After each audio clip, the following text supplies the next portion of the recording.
MLC seat ఆశించి భంగపడ్డ పిఠాపురం మాజీ MLA Varma కీలక వ్యాఖ్యలు చేశారు.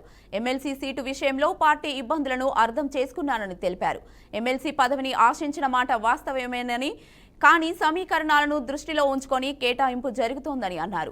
గ్రామ స్థాయిలో పదవులు ఇచ్చేటప్పుడే ఎన్నో ఆటంకాలు వస్తుంటాయని, అలాంటిది రాష్ట్ర స్థాయిలో తక్కువగా ఉన్న ఎమ్మెల్సీ సీట్లను భర్తీ చేసే విషయంలో అనేక కారణాలు ఉంటాయని స్పష్టం చేశారు.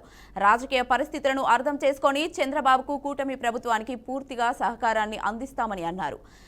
టీడీపీ భవిష్యత్తు ఉన్న పార్టీ అని, కార్యకర్తలంతా సమన్వయంతో పార్టీని ముందుకు నడిపించాలని పిలుపునిచ్చారు. గౌరవ కేంద్ర పార్టీ అధ్యక్షులు ముఖ్యమంత్రి చంద్రబాబు నాయుడు గారితో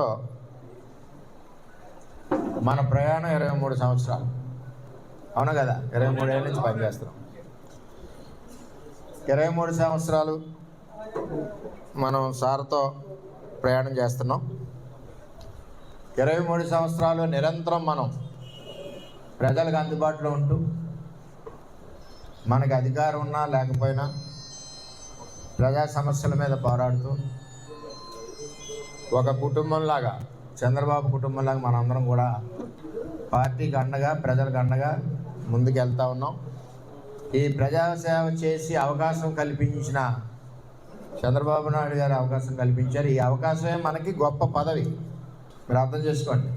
23 సంవత్సరాలు ప్రజాసేవ చేసిన అవకాశమే మనకు గొప్ప పదవి. చంద్రబాబు నాయుడు గారి యొక్క ఆదేశాలు,